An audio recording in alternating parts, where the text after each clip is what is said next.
WebGL and the future of web maps.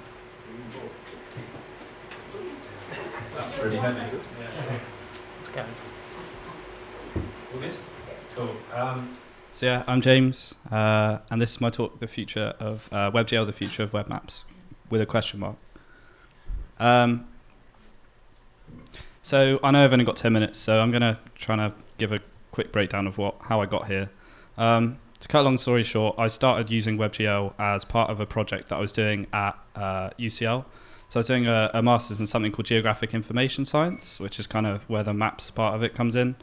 And I built a 3D sort of like web mapping system called Lacuna, which is not very well displayed on there, but you can see that there's some kind of outlines of buildings in 3D. And that's kind of how I got involved in using the kind of the crossover of like WebGL and mapping. So, I mean, what is WebGL? So WebGL is a graphics library for the web. So it literally stands for Web Graphics Library. It's based on OpenGL, which is a desktop graphics library. So like a lot of video games use OpenGL to do their graphics on the desktop. And essentially what they've done is like a lot of browsers now have ported that into the web into something called WebGL. So as you would have graphics on like a desktop video game, it's essentially the same thing, but now it's running natively in your browser without plugins like Java or Flash or anything like that. Cool, but why is that useful? Well, essentially, this is kind of becoming more and more common knowledge, but there's something called the Netscape plugin API, which is essentially responsible for Java and like the Google Maps API and the Google Earth API and what else? A bunch of other plugins that essentially run on top of the Netscape plugin API. And by 2016, that's going to be completely deprecated. So you won't be able to use like Java or anything like that. And also Flash is dying. So, you know, Apple have completely just done away with Flash. I don't know if you guys know, but Mozilla just launched something that essentially nullifies the need to download Flash, and you can just run it natively in the browser. I can't remember, it's called like Shumway. Yeah, it's got some bizarre name. So yeah, Flash is out, Java's out. Kind of the whole point is that everything's going to be sort of like plugin free. You won't need to download anything. You'll just be able to run everything kind of natively in the browser.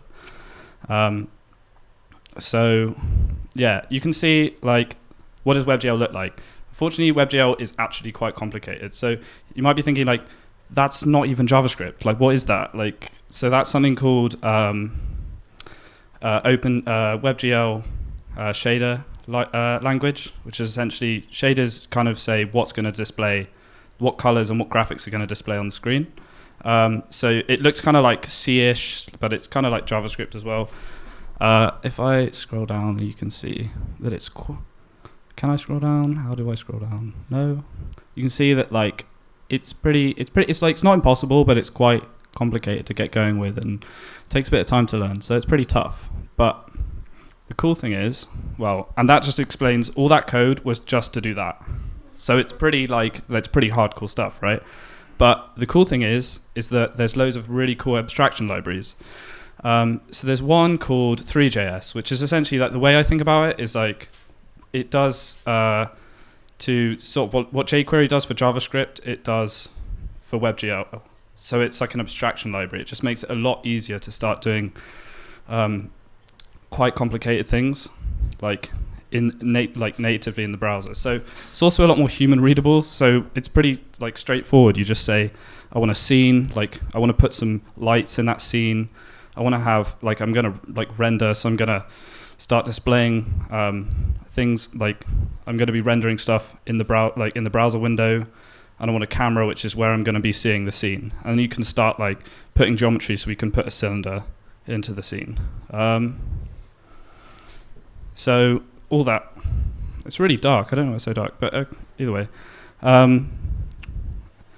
So that kind of relatively short script compared to the other one renders something like more complex. Like here we have some, you can actually see, well you can't really see because it's quite dark, but if you see like I'm moving around my mouse and that's moving and you're essentially seeing that cone there is saying I've hit an object, and it's saying this is where my mouse is in 3D space on the object.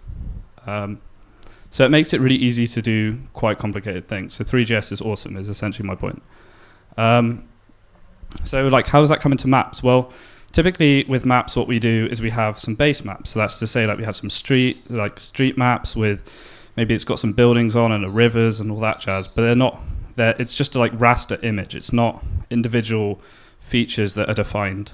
And then you might have some like points of interest on top of that, which you can click on and start querying and say, like how much is a coffee at this coffee shop or whatever. So that comes via like SVGs, so like vector graphics. And the cool thing is WebGL works really well because you've got the idea that you have, in WebGL you have vectors, and you have the vectors make up, essentially in WebGL everything is made up of triangles. So your polygons are made up of triangles, and then you can texture over the top of that with images. So you can essentially mimic and essentially do the same thing, but it's a lot quicker because it's hardware accelerated. So you get to use the GPU. So Google Maps have already started doing that. Like if you zoom in and out of Google Maps now, you see it's like a lot more fluid because it's all sort of like WebGL based. It's a lot more like it's all kind of vector graphic images that are just being rendered with like GPU acceleration. So it's like super nice and smooth.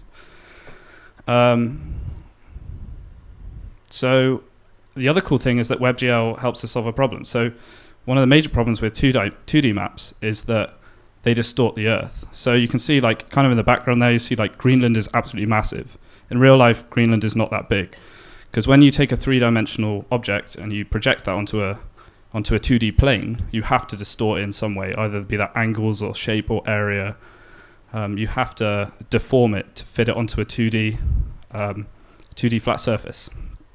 So on web maps, we use a projection system called WebMacator. So that's what like Mapbox and Google Maps and all those guys use. So the cool thing is that we can start thinking more about 3D maps. So that's what I was doing in my master's dissertation, was essentially moving towards like 3D buildings and 3D mapping of environments. So loads of people have started doing this now. So like this is one of the things I've been lucky enough to be sort of like working on at work. So that's like a live, I don't know, I don't want to get in the way. But like, so this is like, it's kind of hard without a mouse, but you can see like if I zoom out and zoom out and zoom out and zoom out and zoom out and zoom out, and that's all running like natively in the browser and WebGL. So it's pretty cool stuff. So it's really fun to get to work on that. No? Oh, I guess it's because But final thought, the issue is that WebGL is relatively new technology. So you can see like pre-IE 11, it's not going to work, not going to happen. But gradually, like give it like a few years, and hopefully we'll get rid of all these lame browsers that nobody uses, and we can move forward and actually start doing cool stuff. So yeah, the main takeaways are: so WebGL, web graphics library, runs off Canvas, HTML5. Pretty much, it's the future. It's awesome. Go use it, and use 3GS because it's a lot easier. Cool.